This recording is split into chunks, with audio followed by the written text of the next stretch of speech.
Hello and welcome to the Reykjavík Grapevine Newscast. My name is Valur Grettisson. I am the editor-in-chief at the Reykjavík Grapevine. There you are, Pollý. We're here in Heiðmörk. This is a wonderful garden, and I'll explain exactly why we're here just a little bit later. First, Ask Me Anything, or AMA, is tomorrow. If you want to meet up with me and Andy, and perhaps Josie, if she's available, you will be able to do so if you go into our High Five Club, of course.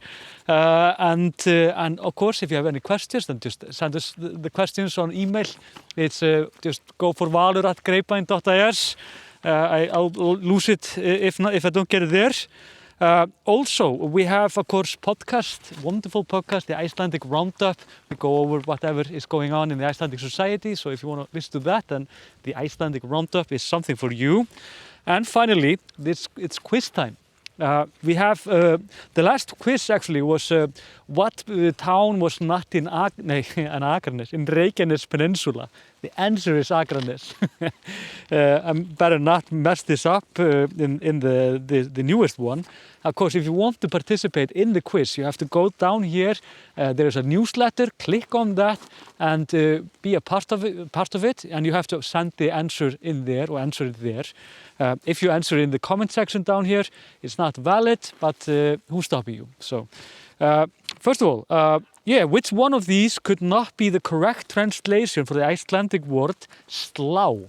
S-L-L-A with an accent. Is it A, a bar/rod? Is it B, mow? I think I'm saying that correctly. M-O-W.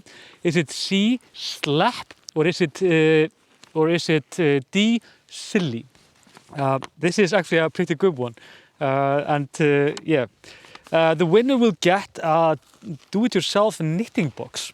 So, as you perhaps see, I'm always, when I go out, especially in this weather, always in some wool.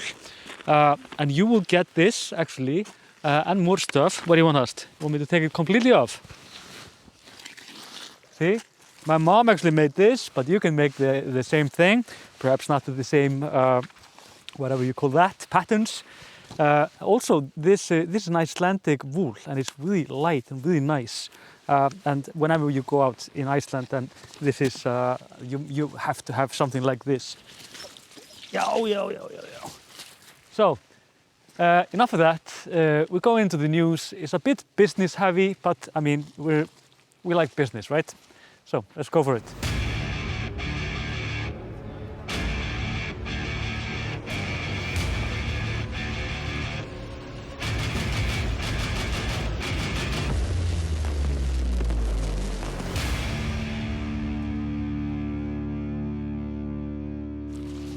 Now you might remember this. I was talking about that the Icelandic government, us, the taxpayers, we were selling the Bank of Iceland, or Íslandsbanki. This bank is pretty famous in Iceland. It used to be named Glitnir. Glitnir was crashed completely in the complete financial crash of the banks in Iceland in 2008, and had a notorious aura over it. The government took it over, and we have owned it since. This bank is a pretty good bank, to be told. We have been getting billions every year from this bank as taxpayers, of course. Not me personally. We don't see this on our bank account, but perhaps the government has more money to run the government. So we decided to sell the bank because all of the biggest banks in Iceland are actually owned by the government. Basically because of the crashing in 2008. Many of you know this story, of course, and it's a pretty famous one. The crash was an absolute scandal in so many ways, and we jailed some of our banksters. Not all of them, but most of them. Now, I told you also the last time that the government were about to tell us who bought the bank. Of course, they did not do it as soon as we thought. There was a dispute if it was legal or not. But in the end, the government, the financial minister, he got the list and he said, because Iceland just owned this, we had the right to see this. So, what happened here? This list is very interesting. The reason mostly is because one of the owners now that bought the bank is actually the father of the financial Ministry of Finance. This is Bjarni Benediktsson, and he is in the Independence Party and a chairman of the party as well.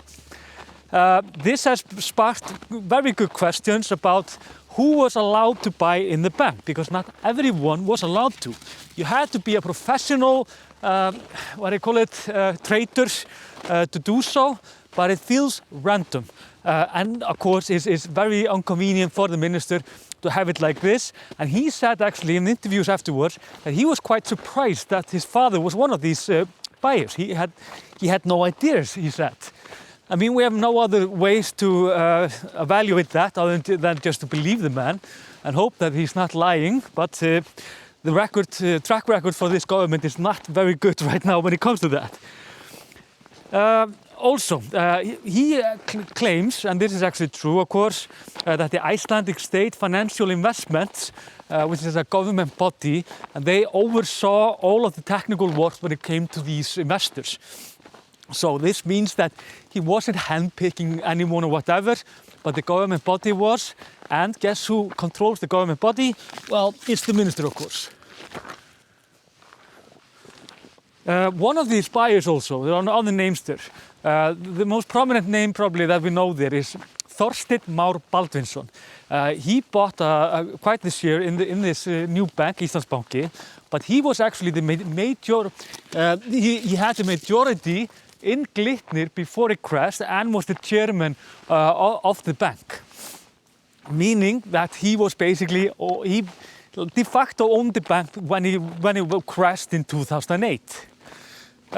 Also, of course, Þorsteinn is the owner of Samherji. And you know perhaps some news about that. Samherji is now in what we call the fish rot files. And these files are allegations about bribery when it comes to fishing quota in Namibia in Africa. This is still an investigation, an ongoing investigation for the special prosecutor in Iceland. So he's actually under an investigation, but yet he was allowed to be one of these professional investors buying a bank from Iceland, which has been returning around 15 billion Icelandic krona every year in profit. So, and not only that, there are actually 2 persons that are under investigation, active investigation, for like these white-collar crimes, if you will. But of course, bribery is perhaps a little bit more complicated than that. But the other one is a person you perhaps don't know as well. It's called Karl Wernersson. He has been sentenced for offenses before. And he had a company, huge company called Milestone. And also, one of the buyers actually, and it's pretty close to me in some ways, is Jakob Valgeir Flosason. This guy is a quota king from the Westfjords. He bought the shares for 1 billion Icelandic krona. I wrote about him in 2008 and his very mysterious company called Steam. And Steam was a company that we found out later on as the journalist that was used merciless to manipulate the market and buying shares in Glitnir, now Íslandsbanki, to keep the prices up. This is of course completely illegal. He didn't get into any trouble for this, but the CEO of the bank, Lárus Velding, he ended up being convicted for 5 years on probation though for these crimes, and he was convicted actually for many other crimes as well. So, what does this mean? This means that Glitnir, well, Íslandsbanki, the Bank of Iceland, is now feels like Glitnir 2.0. Icelanders are very pissed about this. We don't trust the banks. It's simple as that. We have not quite forgiven them, and it's quite shocking to see that almost all of the players that were also in this bank before the crash, they are coming back in. And it feels like not much has changed actually. And this has been so controversial that of course people, well, I mean, I know it's a cliche, but people on Twitter and social media, they have been very vocal about this, of course. And the Ministry of Finance, Bjarni Ben, which owns a father that now is a proud owner of these shares, he said today that he wants the government body to basically investigate how this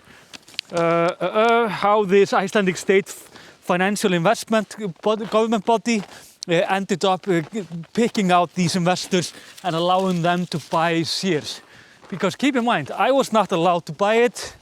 Like just the regular Joe was not allowed to. Although this list seems a bit random to begin with. Like what is like a professional investor? And on top of everything, the minister was always trying to get like foreign investors, but none had any interest in this. And also, when these people bought these shares, they got a discount, and the discount's price in total is around is about billions, basically, in Icelandic kronas. So this was quite the deal. The bank has, wouldn't say skyrocketed, but it has the shares have gone rapidly up past days, meaning that all of these people have been getting a lot more for their investments. So, yeah, and also more business news. Oh, there's still snow here. It looks good actually this travel year, tourist year. There have been predictions about how many will come to Iceland and so on, and we think there will be around 1 million tourists that will come to Iceland, and therefore companies are getting prepared for all of this. For example, Pollý. It's a fantastic airline. It has been struggling a little bit past year. We of course we visited them not that long ago. We actually went to a flight into the newscast with them. Very nice company. It's like a new low-budget airline, and they are hiring around 160 people just to prepare for the summer, and they are adding 2 more airplanes to their fleet so they can actually welcome all the guests, I guess. But not also their basic competitors, which is Iceland Air. They have been struggling a lot actually. They had to restructure all of their business, and they got like government help in the pandemic. So it will be interesting to see how these airlines will fare in the new after pandemic kind of like environment. So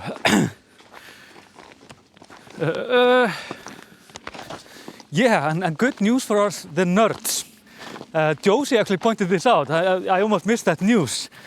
I told you about this Fischer Spasskí 50 years celebration after their duel in Iceland in Reykjavík in 1972. These people, there are some people that want to have like a huge celebration, and they got actually they struck a deal with the government and got the money, part of it, to actually have a celebration about this. And Magnús Carlsen, which is a Grandmaster in chess, he actually became a superstar in one night in Iceland in 2004 when he made he almost won Garry Kasparov. But he's coming to Iceland, and they're gonna play Fischer random chess. I don't know if you know what random chess is, but it's a thing, and it's pretty incredible. Bobby Fischer was a bit too good for his own good in chess, so he invented this random game, and you could go on Wikipedia and check it out. It's very fun to play it actually. Yeah, so that tournament will be huge with Grandmasters in Iceland, and I'm pretty sure it will be absolutely amazing. Of course, the duel itself was incredible at the time. It was like a cultural war on top of the Cold War. And Fischer, of course, won in an incredible way. Yeah, but of course then he went completely mad. He was a very odd character in the end. And he died in Iceland in 2008 after he lived here for a few years, after spending years in jail in Japan actually. But you Google all this. And finally, yes, the reason we're here, Pollý. You like this? Pollý likes snow actually. She's not that fond of trees, but we're here because Iceland is now officially with 2% of the land mass in Iceland that is covered with trees. We just went over that number like not that long ago, and we think in 20 years we will be around 2.6% actually when it comes to trees in Iceland. That is not much, but it's quite a feat for Iceland because we have no forest. This is, of course, one of the biggest forests in Reykjavík, and the capital area is actually the greenest area, as I often say. And we're hoping that that there will be many more because we, of course, love trees, and it makes everything a little bit warmer, and warm is basically what we love in Iceland right now. So. Yeah, in 1995, just to tell you, it was 7,000 hectares that were covered with forest, but now it's up to 45,000. And you can see just how few trees were in Iceland, and there's an old, very bad joke, but I'm just telling it because someone wants me to tell it, that if you get lost in a forest, just stand up.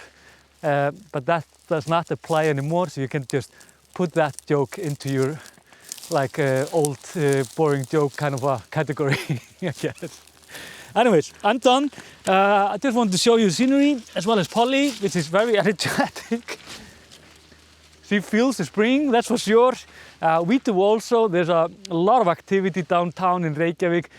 You can feel like in the spring. I mean, this is of course no spring in some ways, but there is sun. That's enough for Icelanders. Everybody's just a little bit happier, and everything is just more lively, and you see more unexpected things going on the streets, and it's very enjoyable to be in Reykjavík right now. And I think the summer will be even better. So remember AMA tomorrow, podcast, and if you want to go knitting, I'm definitely going to go. Well, I'm going to teach Josie to knit, so I don't really have the fingers for this. My mom always tried to teach me this, but I always messed it up like again and again. Or of course Art actually is very good in his hands, so he might actually be able to do this. But until next time, see you then.